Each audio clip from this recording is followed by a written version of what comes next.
Welcome to the Carriker Chronicles, the People Show. Checking the pulse of Husker Nation, brought to you by DPS Concrete Construction. Check them out at dpsconstruction.net. Ladies and gentlemen, if you still consider a 6-6 season and Nebraska going to a bowl game a successful year one under head coach Matt Rhule, and if you think that being halfway through the season, 6 games in, being 3-3, all right, that's a successful season, 6-6 going to a bowl game. But if you take being 3-3 halfway through the season, halfway to that goal, literally on track, if you take that like I would, smash that like button. Also, I was curious to see how the team was going to bounce back to that Michigan football game.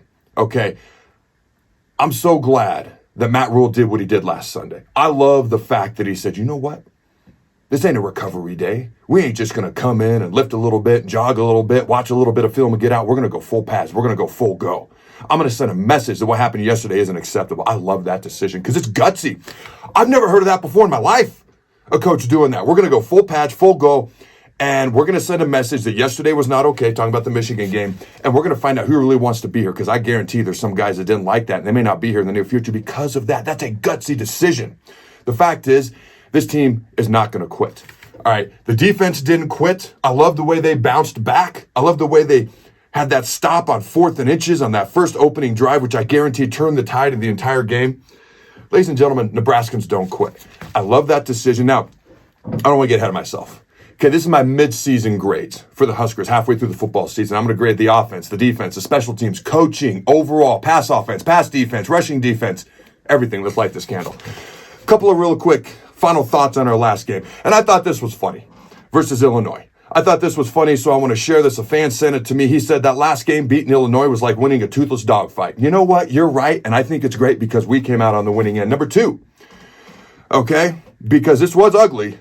A lot of people said this is a game I don't want to think about again. So here's my final thoughts on Illinois, then I'm going to give the midseason grades. It was either 5 or 6 drives that we started offensively inside of Illinois, deep in their territory. So if you get a field goal, let's say it was 5 drives, 5 field goals, that's 15 points. You should have at least 15 points out of those 5 drives, right? What if you get a touchdown every time? That's 35 points. So you should have had somewhere between 15 to 35 points minimum, right? You know how many points we got? We got 10, okay?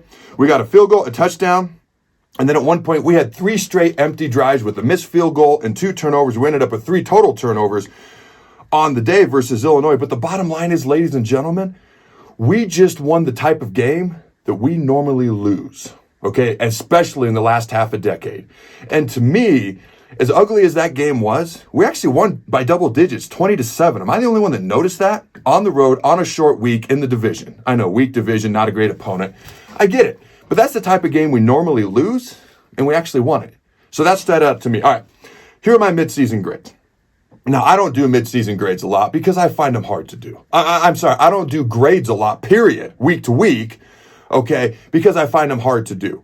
Like the difference between a B- and a C+ is literally 80.0 and 79.9. At least that's how my school worked. So to me, I find grades hard to do. I do like doing midseason grades because to me, I don't do them a lot. It's an appropriate time. We're halfway through. We got the bye weeks. Let's light this candle. Let's have some fun. This may be a one-time this year deal, so let's do this. Also, I should be clear. I am not grading this team on what I want them to be in year 3 or 4 or 5 or even year 2 under Matt Rhule. I am not grading this on my 8th, 9th, or 10th year of personal Husker frustration because that's where I'm at, and that's how a lot of people feel. I'm grading it as best I can year 1 under a new coach. That's how I'm looking at this team, and that's how I'm trying to approach these grades, just to be clear. All right. Passing offense. We don't have a great passing offense. We don't have great vertical threats. Okay, we don't have a whole lot of wide receivers that create separation. I was happy to see Malachi Coleman get some reps. He's a big, tall, fast, athletic young guy, and hopefully he can start making impact. In fact, Marcus Washington caught our first pass this year that wasn't a trick play of over 30 yards early on in that game, early on in our last game. Hopefully he gets healthy quickly, speedy recovery. Marcus. So we have Thomas Fidone, who's a good pass-catching tight end. He's probably our best deep threat right now. I know Billy Kemp's our best wide receiver, but he's not necessarily a great deep threat. We need more wide receivers who can get open downfield. We got to use Thomas Fidone even more. Okay. Our quarterbacks, we got to complete a higher percentage of our passes. We're only completing 53% of our passes right now. They do got to work on Heinrich Haarberg's throwing motion. Okay, I was a pitcher growing up. I threw 95 miles an hour. I don't know if many of you know that. I was a quarterback. Most of you know that. Yes, I could throw the ball really far, 84. not 85 yards. I know that for a fact because I never could get there and it frustrated me. So I understand throwing motions, at least to a certain degree. I wouldn't mess with it in season. But this off season, he's a young guy and it is possible to improve those things. Now, that being said, our offensive line has got to protect better up front. So our receivers have time to get open. Our quarterback has time to go through the reads, especially on the left side of the O-line. Okay, so we got to pass protect better. Now, we are 125th in the country with averaging 140, give or take, pass yards per game. We have 5 passing touchdowns on the year to 6 interceptions. That's not exactly the 2-to-1 touchdown to interception ratio that you're looking for. Okay, and so I didn't give our passing offense a very good grade. We're 125th in the country. Let me repeat that in passing yards per game. So I gave it a D-. All right, rush offense, D-, in case you didn't hear me. All right, rush offense, okay. We are obviously a run-first team. That's what Nebraska fans want. That's what Matt Rhule's trying to build, and based on our personnel, it's what we have to be. We're averaging 201 rush yards per game, 5 yards per carry. We've had 240 rush yards attempts on the season to 132 pass attempts, so clearly we want to run the ball first. So I tried to weight these things, the rush offense versus the pass offense versus what we're trying to be when I came to our overall offensive grade, but I'll get to that in a minute. Okay, I have to factor this in. We've had 15 fumbles on the year. We've lost 5, and all 5 of those were in our opponent's territory, so it took points off the board. So that has to be factored in. Okay, the offensive line, like I said earlier, is better at run blocking than they are pass blocking. They get better as the game goes along. Now, we started out better against Illinois in the beginning, and then the second half was what it was on offense. But as a whole throughout the year, we get stronger as the game goes along running the ball, which I like, strength and conditioning. But I'd like to start out faster, more consistently game after game running the ball, and that starts up front with the offensive line. We have good run-blocking tight ends. We have quarterbacks who are talented runners. I mean, Harburg has to work on that pitch, talked about that, but I love the way he runs, the physicality, the deceptive speed he has. Jeff Sims, when he takes off and runs, he's got a lot of ability. I do want to see that guy. I mean, if he's not the starting quarterback, I know some people want to give him a chance again after the bye week when he's fully healthy. That's fine, but if he's not the starting quarterback, I want to see him at running back. I want to see him at wide receiver. I want to see that freak athlete helping our offense in some way, shape, or form. It's unfortunate that 2 of our top 3 running backs have been banged up. You watch Emmett Johnson come in. He's got burst. Then he lays the ball on the ground. He's a young guy. Okay, Anthony Grant, talented guy. That's kind of one of the reasons I like to see Jeff Sims back there. Let's see what he can do. Some way, shape, or form. We have a good running game. The biggest issue I have and why I dropped the grade from a B+, which is where I originally had it, to a B, we got to take care of the ball better. Can't be putting the ball on the turf as much as we have. So my rushing offense grade is a B. All right, overall offensive grade, again, I weighted certain things more than others, okay? We are more physical. We don't have any real deep threats in the pass game. We're averaging 19 points per game, which is 121st in the country. Okay, our overall offensive grade, I gave a D+. I gave a D+, okay? Turnovers, bad penalties also played a factor. I've addressed those. So is the fact that we tend to get stronger as the game goes along. In our rush game, I accounted for all that. All right, special teams. Right off the top, the young freshman kicker, Tristan Alvano. He's 3 of 7 field goal attempts on the season, converting 42.9% of his kicks. His long field goal made on the year is 32 yards. He's 3 of 4 from 39 yards or less, and he's 0 of 3 from 40 to 49 yards. So I did factor that into this grade as well, but I'll get to that in a second. Now, our kickoff coverage teams, our punt coverage teams are pretty good. Barring the 93-yard kickoff return for a touchdown that La Tech had, which was called back for a penalty, our coverage teams are pretty solid. In fact, Illinois put the ball on the ground when they had a kickoff return, and our coverage team recovered the fumble and gave our offense a short field. Okay, our punt return game is pretty much non-existent. It's pretty obvious they put Billy Kemp back there because they trust him to fair catch the ball and not get any yards after he fair catches it. But that's okay. At least he's not fumbling it. But our punt return game is pretty much non-existent. Our kickoff return game isn't bad. At least Ramir Johnson, game 1 versus Minnesota, had that 65-yard kickoff return, which set up the Osborne trick double pass play for a touchdown. Okay, our only touchdown in the Minnesota game. So these are all things that I factored in. I gave our special teams, this was the hardest one for me. This was the 79.9 versus 80.0, B- C+. Okay, I gave it a B- because I'm giving the young field goal kicker the benefit of the doubt. If he's kicking like this a year from now, 2 years from now, I ain't giving him that benefit of the doubt, but I'm giving it to him so far Hopefully he improves quicker, sooner rather than later, but he's a young guy with such a bright future. Now, most of his field goals missed are makeable, in that 40 to 49-yard range, but they're not just simple gimme either's, okay? I do remember the fake field goal conversion, the first one we've had in years. Timmy Bleekrode, the backup kicker who went in at holder, basically became a running back on a power play on our fake field goal against La Tech, which turned into points. So I did factor that in as well. Special teams grade, B-. All right, don't go anywhere. I'm getting to the coach's grade, the defensive grade, our overall grade as a team through 6 games so far this year as well. But real quick, I want to give a shout out to our sponsor. Ladies and gentlemen, check out dpsconstruction.net. If you're a diesel mechanic, CDL driver, concrete finisher, or worker, and looking for work, in the Omaha metro area, okay, DPS Construction is the employer for you. Because this show is brought to you by your local concrete experts, which is dpsconstruction.net, a great company. Jason Armstrong, great owner. If you're looking to work for a great boss, check them out. If you're looking to have great work done, dpsconstruction.net. All right, ladies and gentlemen, time for the defense. I originally wrote down our rush defense an A+. Then I incorporated the Michigan game, and I had to say A-. Can't just ignore that game. Now, we have a top 10, top 15 rush defense in the country.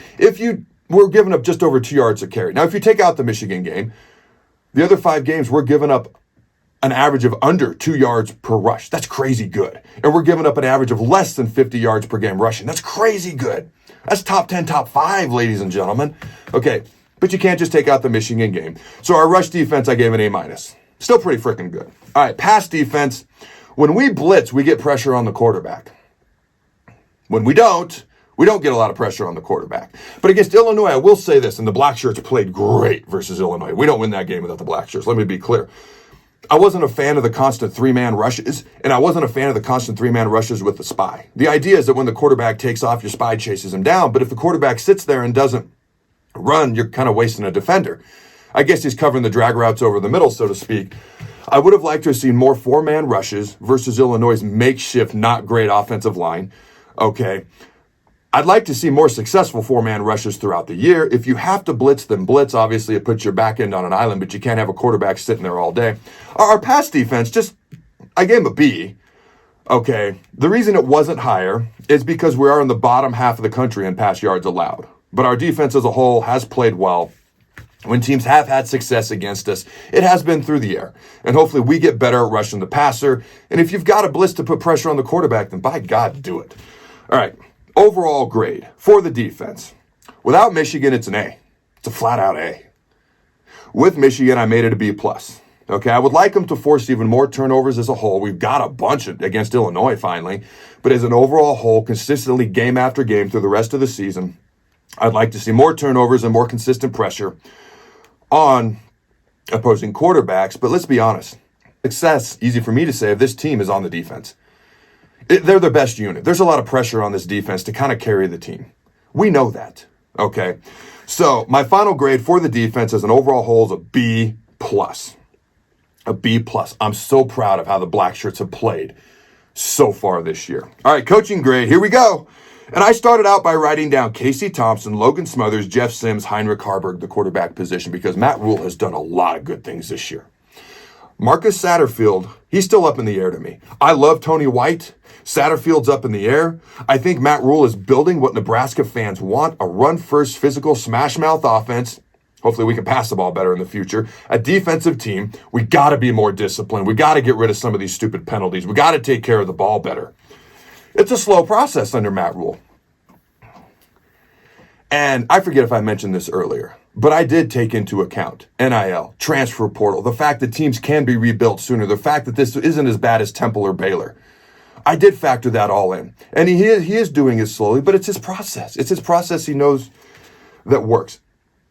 The biggest thing that I think I wish, how about that, he could have maybe done differently. Because you think about what Casey Thompson possibly could have done here. I know he's not a running quarterback, but he ran better than most people realized. But he would have been able to get the ball downfield. Wish him a speedy recovery. I know he tore his ACL at Florida Atlantic. Logan Smothers could have been built perfectly for this offense. I'm not throwing Jeff Sims under the bus, but he turns the ball over. He is who he is. He's a freak athlete. That's why I want to see what he can do at other spots. Unless he's starting a quarterback, then move Heinrich Harburg around after the bye week. Whatever. Thank God for Heinrich Haarberg, though. Think about what this team might look like without Heinrich Haarberg. And yes, he has things he's got to improve on.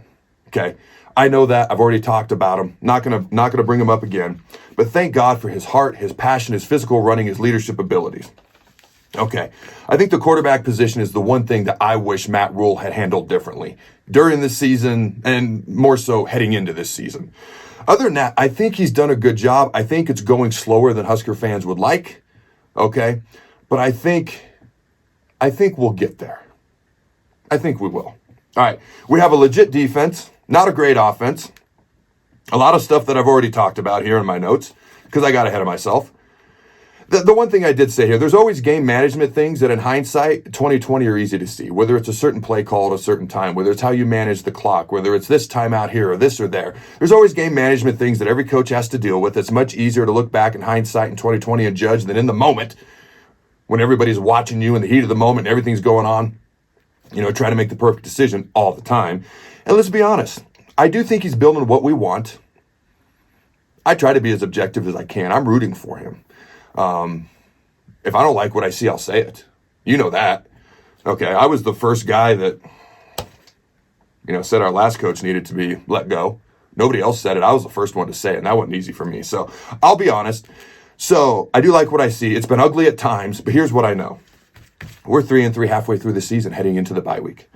Okay, halfway to our goal of 6-6 and going to a bowl game. Final coaching grade, B-. I feel like that's fair. Now, so far this year. Now, to be clear, I'll go through all my grades again. Offensive overall grade, D+. We got to be more disciplined on offense. Defensively, B+, but I am curious to see how we do against Maryland. Tagovailoa at quarterback. Wisconsin, they can run the ball still. How do we hold up against another legit rushing offense? I gave our defense a B+. Again, the Michigan game factored in, but we have a legit defense, and I'm curious to see how they do against better offenses coming up down the stretch. Probably more towards the end of the season, but how they do against Northwestern, Michigan State, all these other teams coming up. Purdue can put up points. Special teams, that was the hardest one. That was the 80.0 versus 79.9. I gave the young kicker the benefit of the doubt. I could have easily gone with the C+. I went with the B- on the special teams. Alvano, please get better quickly. All right, coaching, again, B-. Satterfield, again. Jury's out on him, but I did love the decision, the gutsy decision that Rhule made last Sunday to go full pads, and I do love Tony White. Overall, the overall grade for the season so far, special teams was the tipping point. That was the tipping point for me. Had I gone C+ special teams, it would have been C+ as an overall whole because you had a D+ for the offense, a B+ for the defense. I went B- special teams, so I went B- as a team. But here was the other tiebreaker. We're halfway to our goal of 6-6 into a bowl game, and so why would I not go B+? Because I'll tell you right now, judging this team as a year one team, not year 2, 3, 4, or 8, 9, or 10 of my own personal Husker frustrations, year one under a new head coach who had to deal with a disaster that he's trying to rebuild. If we go to a bowl game where we're 6-6, I'm going to stick with what I said in the preseason, and I'll give him a grade of a freaking A, just like I said in the preseason. All right, ladies and gentlemen, hit me up in the comments below. What's your overall grade for the offense this year, defense this year, coaches this year, and the team as an overall whole halfway through the season? Check out CarrikerChronicles.com. All your hopes and dreams will come true. Go, Big Red Nose. Remember to throw the bug.